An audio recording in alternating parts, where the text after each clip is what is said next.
Yay. 7th of Okay. October, Rabbi Levitt, Pele Yoetz. Good morning, Mayor. Good morning. Good morning. You have to wish Okay. the rabbi a mazel tov. Oh, Mazel Tov. Mazel tov, mazel tov. Simplest by everybody. Amen. Amen. Got a granddaughter this morning. Wow. Hot off the press. Mm-hmm. Could put it that way. Yeah. Yep, they picked a good time. Mm. It was not busy enough this time of year, No. You have to be a little bit more busy. Zman simchasenu, Baruch Hashem. Where is she?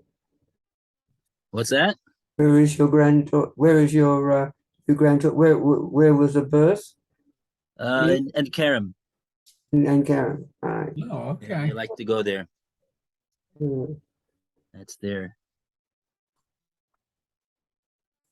They all were, all of them were over there. Baruch Hashem, Baruch Hashem.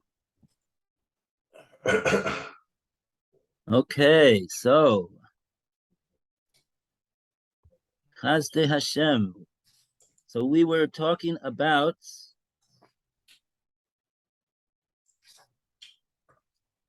what were we talking about? Oh, we were talking about Nechama. Skuz and Scar. Oh. That's what we were talking about. What did it have to do? It had to do with something over here, I remember. He said that the according to the difficulty is the reward. Oh, the Fumsara Agra, right? Right. Yes. Fumsara Agra, okay. We were discussing whether there is reward in this world. Oh, yes. So I did a bit of research on this yesterday. And yeah. There's a whole of course the first speaker on the program is Tosfos, because there was a Tosfos, very small Tosfos on the Gemara that we were looking at on Shabbos yesterday, and Tosfos says quite a startling thing over there. That first of all, the question is that we had this question. I think Lou had this question. We know that the Gemara in Kedushin says that schar mitzvah b'hai al maleka, schar for a mitzvah, reward for a mitzvah in this world, leka. There isn't. There is no such thing. So the first question that Tosfos is busy with over here is, what is Reb Yochanan talking about over here? He says that that there's mitzvahs, that there's peros in this world, and there's revenues, dividends, and but the Karen, the capital, the corpus of the schar is undiminished for olam haba. So, but there's no schar in this world. So what's Rabbi Yochanan talking about? So that's what the Tosfos is busy with. And in fact, if you take a look in the Gemara in Kedushin over there, you'll see, well, it's actually a big discussion, but it seems to be clear amongst all the commentators that it is a machlokes Tanoim, whether there is such a thing as schar for a mitzvah in this world. And it seems that there,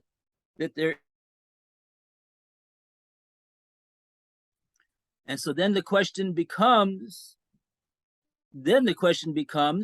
so who is Rabbi Yochanan speaking according to Rabbi Yaakov, or is he speaking according to the other opinion? They'll call it the Rabbanan.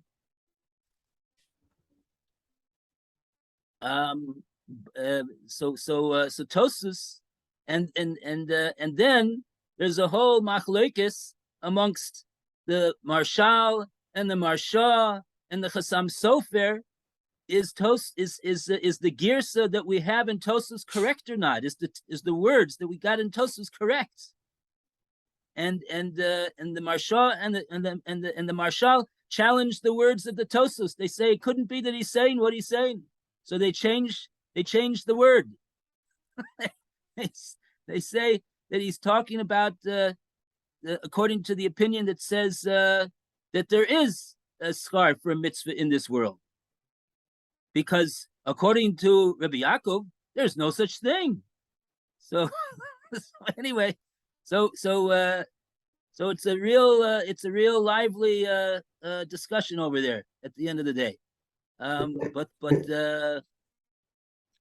one of the things that was very interesting, I saw in the Maharal just has whichever opinion we're going according to, we see that there is such a thing as schar in this world for mitzvahs. And so what's the distinguishing feature about these mitzvahs that the Gemara in Shabbos speaks about, which gives schar in this world, and that this and everyone seems to be in agreement that the schar in the next world is undiminished, even though we give schar in this world for such mitzvahs. So the Maharal says, if you'll take a look at all of these mitzvahs that the Gemara mentions, all of there's basically two types of mitzvahs. There's the mitzvahs that they call bein adam lamakom, meaning mitzvahs that are basically done as a service to Hashem. And then there's mitzvahs. All mitzvahs are done as a service to Hashem, but some mitzvahs are primarily, basically, completely focused on serving Hashem. What's an example of that? Kriya Shema, right? Kriya Shema, right? That's a mitzvah which is focused on serving Hashem. There are other mitzvahs, such as Gemilus Chasodim, doing kind acts for other people, which is categorized as a mitzvah ben adam l'chavero. Of course, it's a service of Hashem. You're serving Hashem when you do this. That's because Hashem tells you to help out other people. But we categorize it as a mitzvah ben adam l'chavero that is done, that Hashem commands us to do something which benefits directly another person. Even though, of course, again, all mitzvahs benefit all people, right? There's no that's axiomatic. So we're just talking about, I guess, what it looks like to us. It looks like we're directly helping another person. So he says all the mitzvahs that we say that have schar in this world, all of them are mitzvahs which are bein adam l'chavero. Those are the mitzvahs that have not only schar in the next world, they have schar in this world too. Do we have examples of the schar that was given for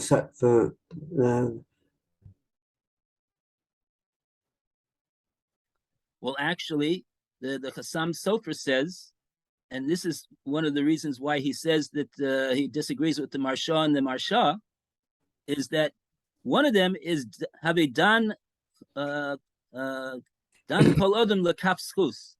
When a person sees another Jew doing something that looks perhaps might be could be possibly a questionable type of an act, what he's doing over there, so he's commanded to give him the benefit of the doubt. He's right. Give him the. He's not intentionally intending to do something which is improper. He he may actually even be doing something that he's allowed to do, and you just don't realize because you don't know the whole story. So that mitzvah, the Chassam Sofer explains, the Gemara itself says that what the schar for that mitzvah is that if that's the way you look at other people, Hashem will look at you like that also. He'll also give you the benefit of the doubt. So it's what we call midah keneged midah. And the Chassam Sofer actually says that is obviously something that's paid back in this world. I don't know exactly why that should be something that's exclusively paid back in this world. Hashem judges a person after 120 years. But in any case, that's what the Chassam Sofer says, and therefore he says it's obvious that these mitzvahs are the payback is in this world according to all opinions, because that's what the Gemara says about it. Rabbi, I'm a little confused. How can Hashem be done chavschus? Hashem already knows exactly what happened. Being done chavschus is that you're not sure, and you Okay. You give the benefit to one side. Okay, so right, so the way Hashem, it's not right. You're obviously correct, 100%. It's not because we judge, give a benefit of the doubt because we don't know. So really, it's not really a chesed what we do to somebody else. It's really being truthful. Really, is what it is. If you would judge him disfavorably, even though you don't know all the facts, that's simply not being fair. So really, Hashem is not asking us to do something which doesn't make any sense. Hashem is asking us to do something which really makes a lot of sense and really which is fair, because you don't really know the whole story. So you're saying, oh, but Hashem, he knows the whole story. He knows exactly what's going inside the person's heart and the person's mind. So how's it possible for him to judge favorably? So the answer to that question is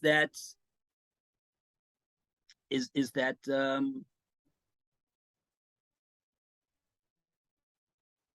how can we understand such a thing?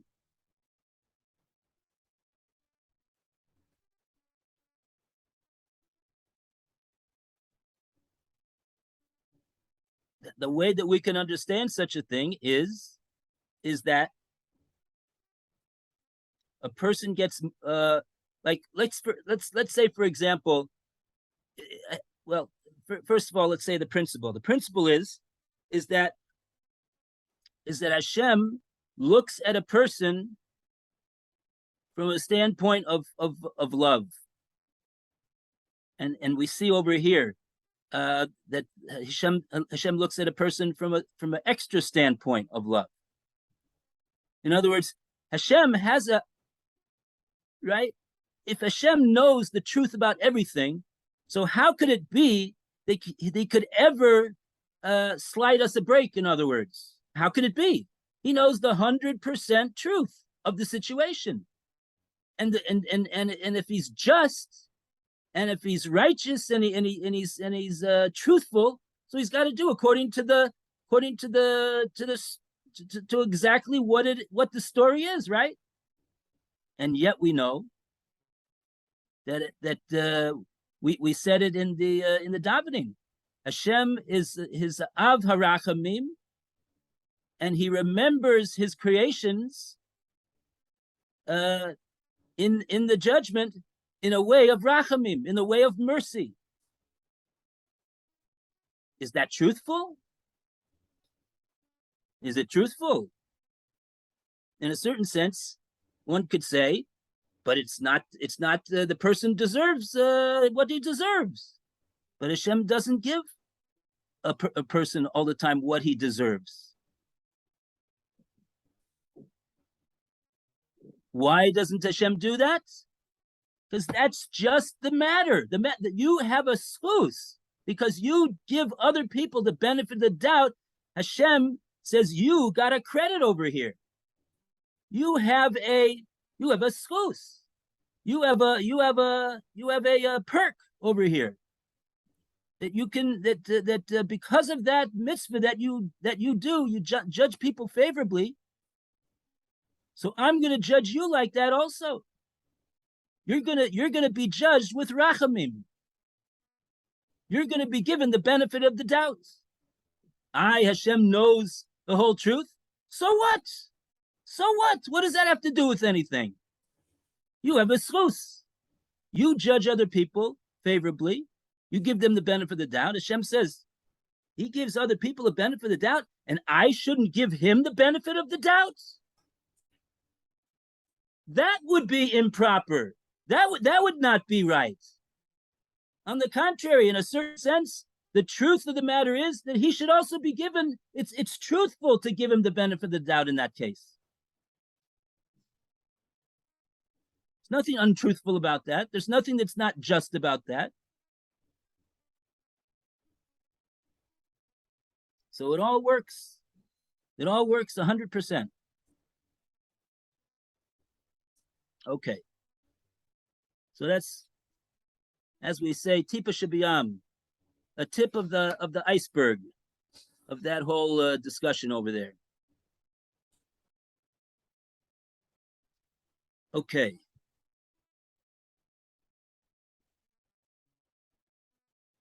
So now the real question is where are we holding over here in Second the paragraph. Second paragraph. Oh, we didn't get even to the second paragraph. Okay. Okay, Roy, since Roy knows where we're holding. Yeah, So where are we holding, Roy? What Goose. page? 123, 123. Okay. the second paragraph of the Divus. However, here lies the problem. There's a problem over here. Just before that, we said the gain is according to one's pain, and a person must pour out his soul before Hashem, but Hashem should grant him a spirit of generosity. Now we say, however, here lies the problem. The way of a man is straight in his eyes, and he thinks that he has accomplished great things and discharged his obligations. Because of this, the Torah has already given a minimum for a person to do that which he is capable, an average measure, to give 1/10 of all of his annual earnings. Therefore, the masters said, "Come, let us take account. If you will fulfill this, you will be built in this world and established in the world to come." And that the references in Bamidbar 21-27. So what exactly is he saying over here? What's the problem? A person thinks that what he does is the proper thing. Mm-hmm. And therefore what? He says because of that, the Torah gives him a minimum to do what he's capable of doing, an average measure, which is to give 1/10. Give 1/10 of his earnings after taxes. Okay. And after bituach lumi and everything else that they take out. Okay. And therefore the masters said, come, let us take accounts. Make an accounting. If you will do this, you will be built in this world. And okay. So you want to know, it says Bamidbar 21-27. Yeah, I'm a little curious also what's that all about. I don't have a citation for that in the Hebrew edition either. Bamidbar 21. I mean, it's not I don't believe that that's a pasuk that he's quoting. 21-27. 774. Somebody have a Bamidbar Yes. on hand? Yeah. 21, 27. 21, Has nothing to do with it. 27. Oh, is that the pasuk that says Bo Cheshbon? Come and make an accounting? Yes. Okay, so that's the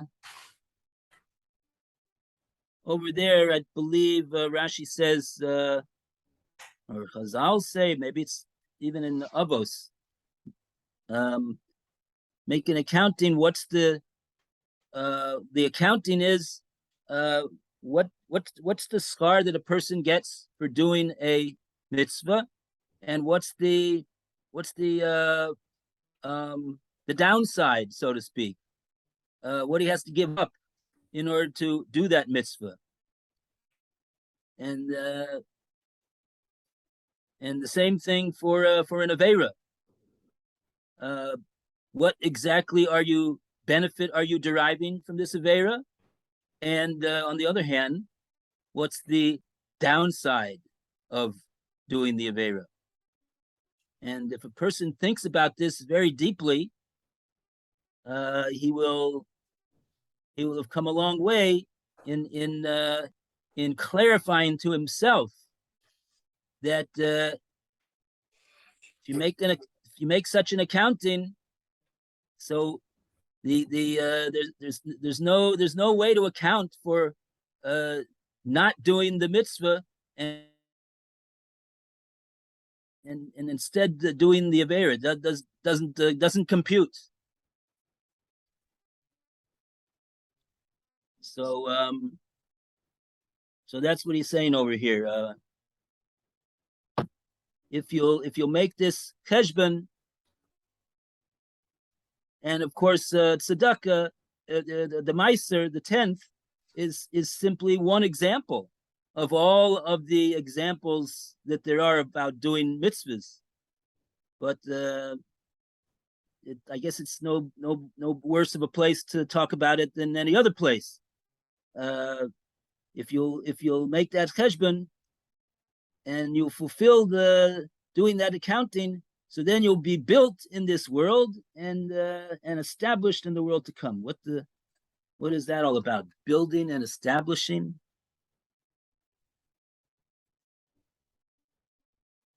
Okay. Don't know where that's from. Okay, so let's go on.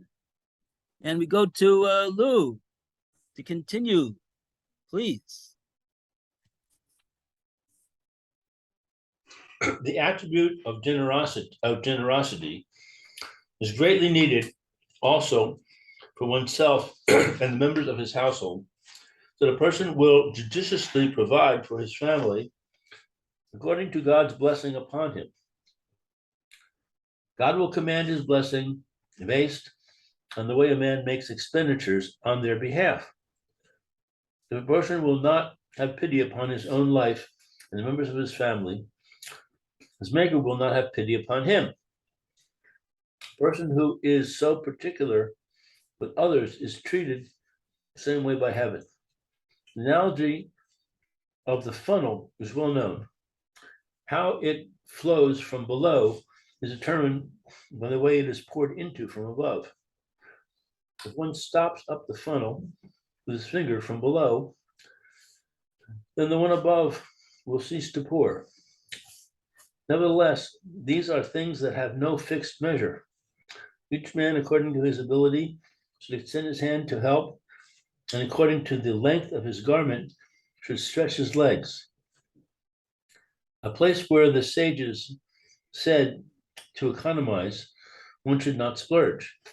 And in the place where they said to splurge, one should not economize. If a man sees that his income is very limited, he should reduce his expenditures.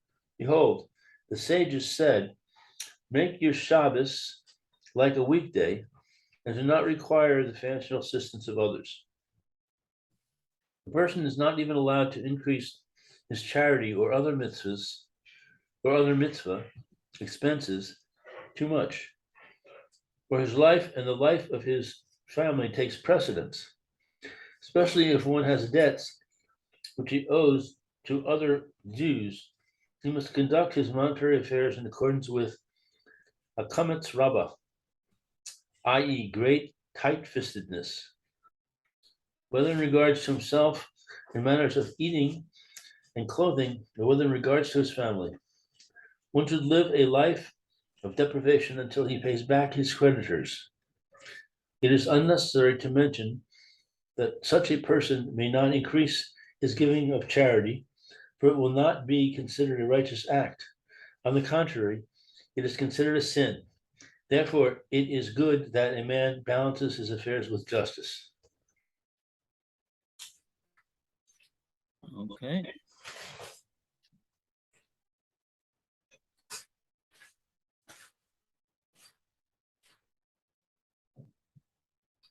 Right. Okay.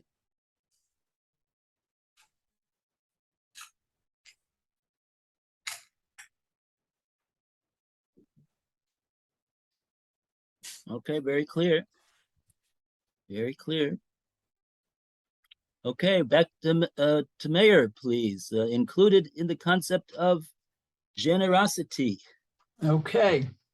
Included in the concept of generosity is not to be very particular when making a sale to or buying from one's friend.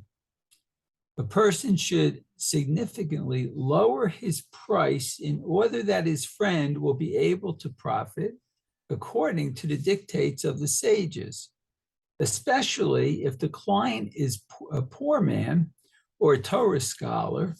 One should not even gain any profit from the transaction and give it to him for even less than its value, or buy it from him at a very high price as affixed by the seller.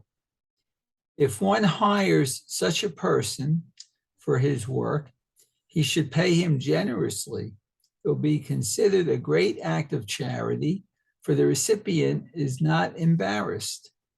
This is not like many wealthy people who, when they come to buy something from a poor man or employ him, are egregiously particular. What does it have to do with Greg? I don't know. It's a hard word for me to pronounce.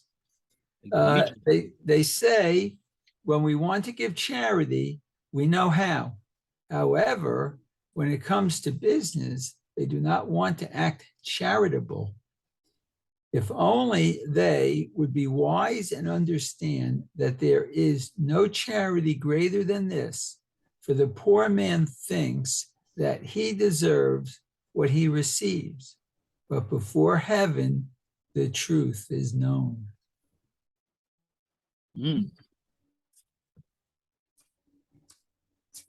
Okay. Wow, very interesting. Rigorously. I have to look that one up. Yeah, let's. I think it means outgoing.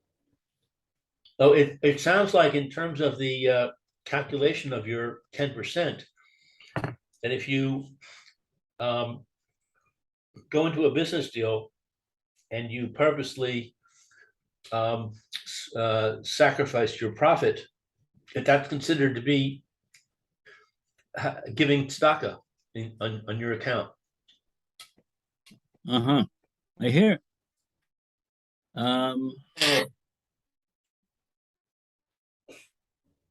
Certainly, he's the Pele Yoetz is saying that that's the proper thing to do. Yeah, and of course, you know, it all boils down to bitachon, because the main principle of bitachon is that you always profit by doing the right thing, and you never lose out by doing the wrong thing. And you certainly never lose out by doing the right thing. So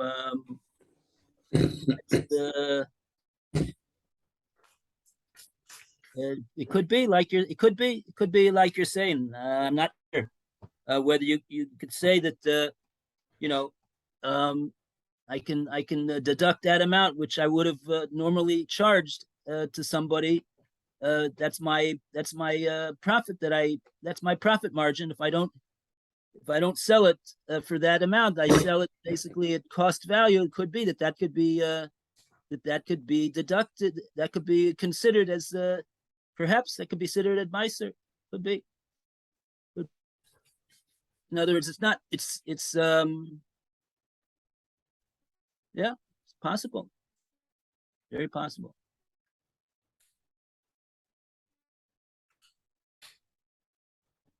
Okay.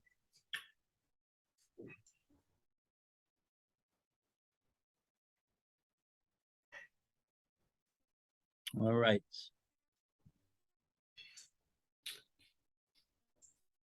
Okay, next paragraph. We got go back to Roy.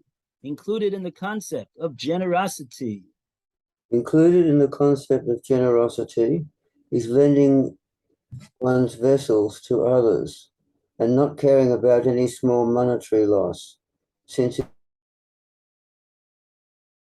person should consider the reward for a mitzvah against its deficit. And now, due to our grievous sins, Jewish women act like their Gentile counterparts.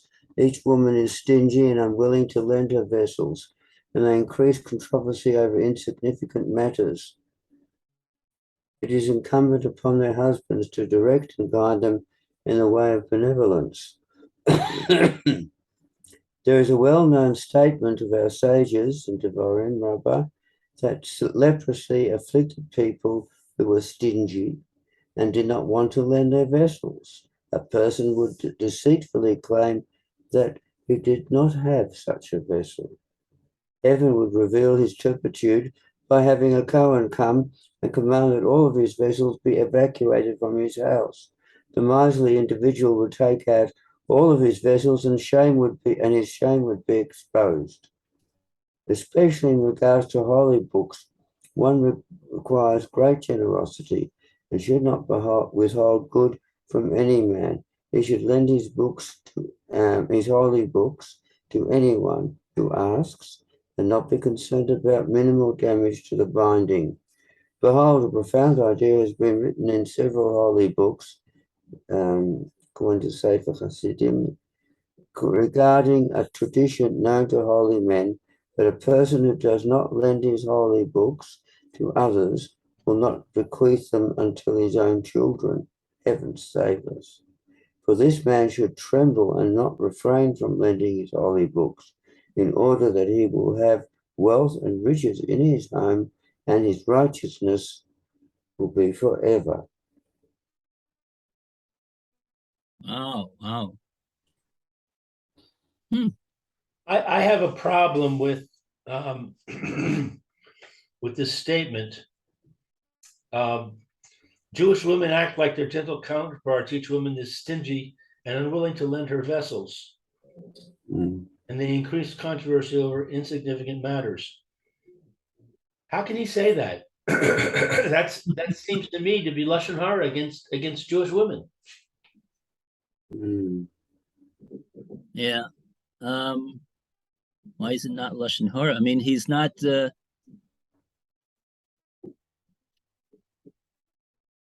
Yeah. Let him just say. You want to know why you want to know why it's not considered to be lashon hara? Yeah. Why is it not considered to be lashon hara? He could have just said, a person should consider the reward for a mitzvah against its deficit, and yeah, we should, husbands should make sure to guide their wives in this matter. Well, his purpose is not to deride women. His purpose is to really put an obligation on the husband to make sure that he knows what's going on in his house, and to make sure that his wife and other members of the house as well are complying with the requirements of acting with the generosity. And so it's not lashon hara because it's all latoelis. it's all for a purpose which is going to increase the practice and the usage of generosity in Klal Yisrael. That's the reason why he's saying what he's saying over here.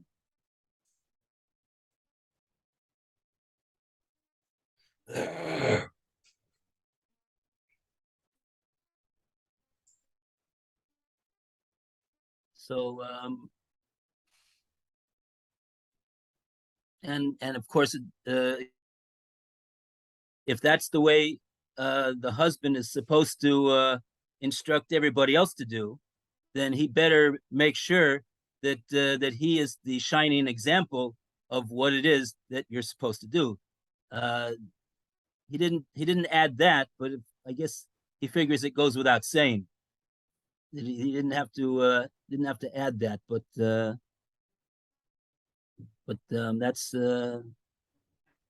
that's of course included. Okay.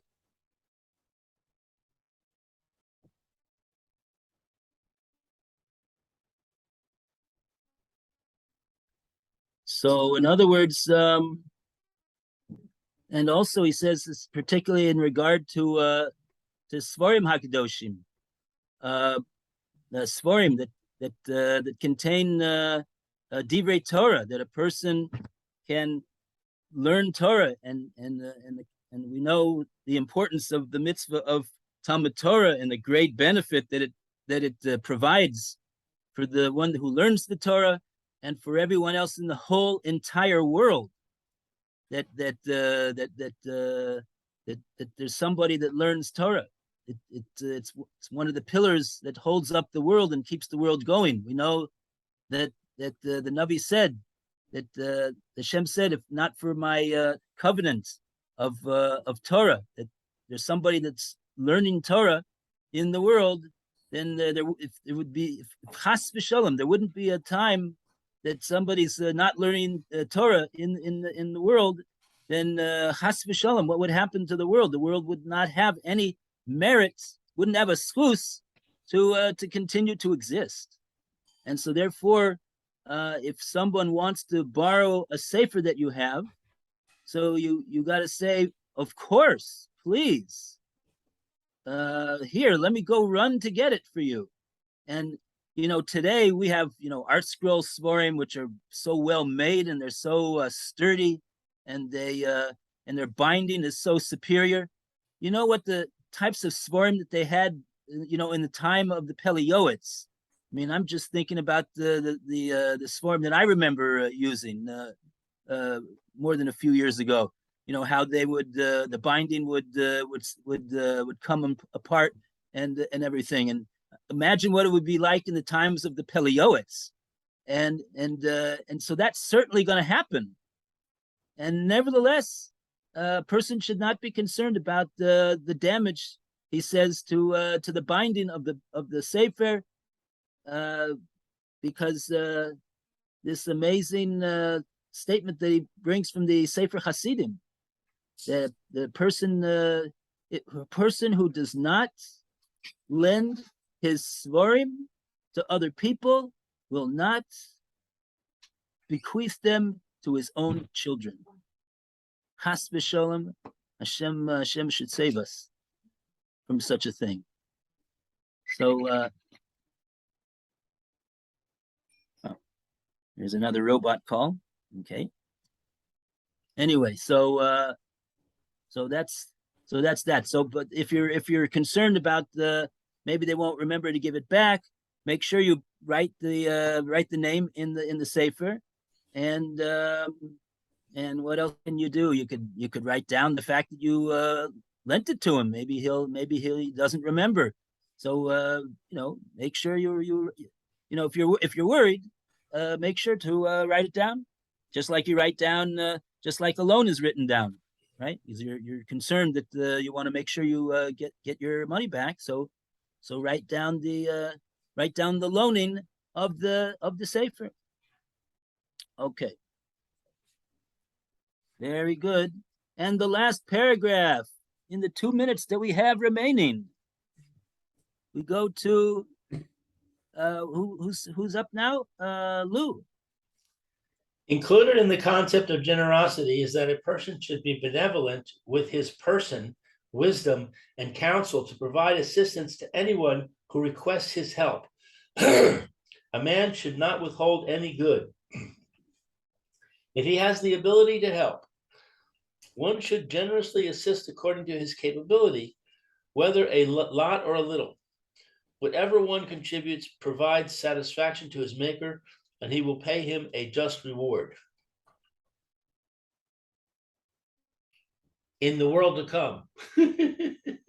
Oh, Who knows? Who knows? according to Rebbe Yaakov, but according to the Chachamim, yeah, according to the Chachamim, they're a skarba b'hai alma ikka, as the Marsha and the Marshal both changed the text of Tosfos to read. Okay, so very good. This is a tremendous midah, and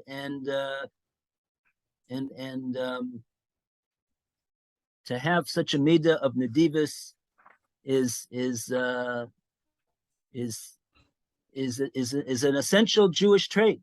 The Gemara in Yevamos, I can add, Gemara in Yevamos says that this is one of the three distinguishing features of the Jewish people. I don't want to get in trouble with the difference between the Jewish people and the people who are not, but the Gemara in Yevamos says that they are distinguished, the Jewish people, by the fact that they are Baishanim, Rachmanim, and Gomlei Chasodim.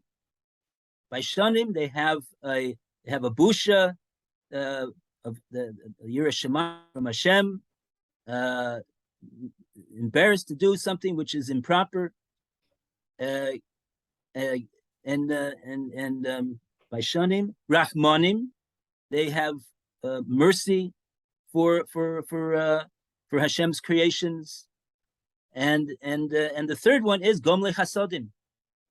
Gomlei Chasodim, they bestow on other people acts of chesed, and so those are the three distinguishing characteristics of the Jewish people, and so this is a very Jewish trait to be very generous, That's one of the hallmarks of the Jewish people. Baruch Hashem.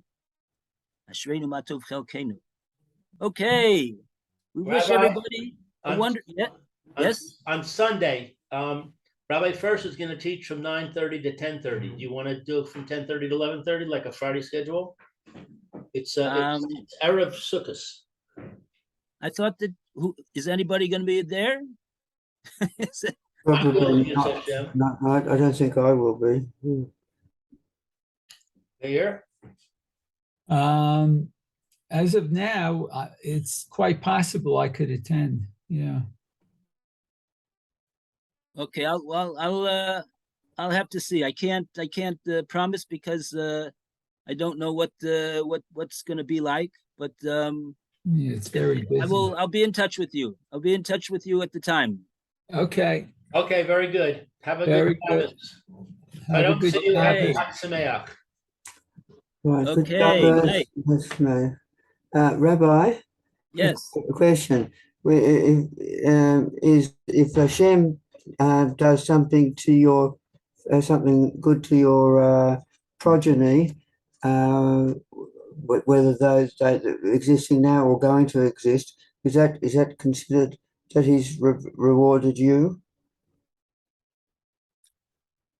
If he does something good to your children, your children's children, or your great grandchildren, Yeah, of course. Sure, of course it is. that's your Absolutely. So do you lose out on your Halach and Halom Haba? That's Schus Avos. Schus Avos. Now, right? Schus Avos is what does Schus Avos mean? That in the merit of in the merit of the fathers, the children are going to benefit from that. Mhm. in all sorts of ways. So that's something that's something that the father did, which merits that his children should have that benefit. Mhm. So that's not something that's going to take off from the father's olam haba. That's something that he earned. That's Hashem is going to pays him for that. Mhm. His schar in olam haba for what he did is undiminished. That it's oh, so you're saying that concept is related to what we've been saying about.